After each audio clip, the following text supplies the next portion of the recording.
Në këtë kurs nuk do të kemi vetëm informacione, por edhe praktik. Ajo çfarë dua të them është që teknika e akullit është një teknikë e cila përfshin përdorimin e akullit si një mjet për të rritur tolerancën ndaj kontraksioneve. Të trajnoni mendjen tuaj që mos të fokusoni tek dhimbjet e lindjes, por tek afirmimet, të cilat janë fjalë të fuqishme inkurajimi që të ndihmojnë në zhvendosjen e fokusit nga frikë në fushëzim. Të duan disa copë akulli.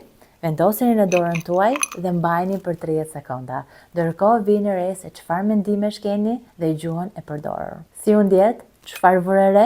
Mendimet, a e mbajtë deri në fund apo e hoqë direkt? I kam sjellë këtë teknikë sepse dua që nënat të fillojnë të eksplorojnë frikën më të madhe ose të panjohur, dhimbjet e lindjes ose kontraksionet. Jam shumë e sigurt që herën e parë fokusi juaj ishte tek ndjesia ftohtëse që të jepte akulli, por duke u rritur minutazhi, sjellë diskomfort. Dhe gjuha që përdorim në këto momente ka shumë rëndësi. A e dije që edhe në lindje gjuha që ne përdorim, që me fjalë të thjeshta është mënyra se si mendja jonë flet, ndikon jashtëzakonisht në menaxhimin e kontraksioneve. Dhe prandaj teknika e akullit do të ndihmojë të përjetosh kontraksionet dhe të menaxhosh lindjen me teknikën e parë që është fol me gjuhën e lindjes. Një teknikë e cila të ndihmon të përdorësh afirmimet dhe të zëvendësosh mendimet negative. Mendoj që një mendim që mund të kesh hasur gjatë teknikës së akullit mund të kesh qenë unë nuk mundem.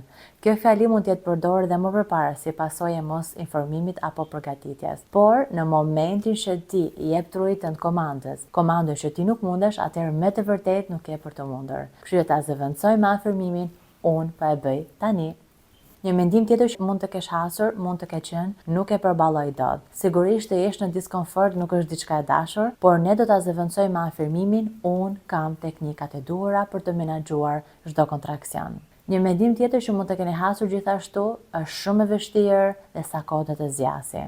Do ta zëvendësoj me afirmimin unë mund të bëj çdo gjë për 1 minutë. Përse? Sepse pika më e lartë e dhimbjes së një kontraksioni arrin deri në 1 minutë dhe më pas fillon dhe largohet. Në këto momente gruaja është në pushim, ndoshta 20 minuta, 15 minuta, 7-8 minuta, varet nga faza që ju jeni. Tashmë që keni mësuar teknikën e parë menaxhuese, dua të vendosësh një minutazh të ri për 1 minutë dhe të menaxhosh këtë teknikë nëpërmjet afirmacioneve të lindjes, që cilat mund t'i shkarkosh më poshtë. Mos harroni ta praktikoni këtë teknikë bashkë me bashortin, duke rritur dhe minutazhin aq herë sa ju e shikoni të arsyeshme.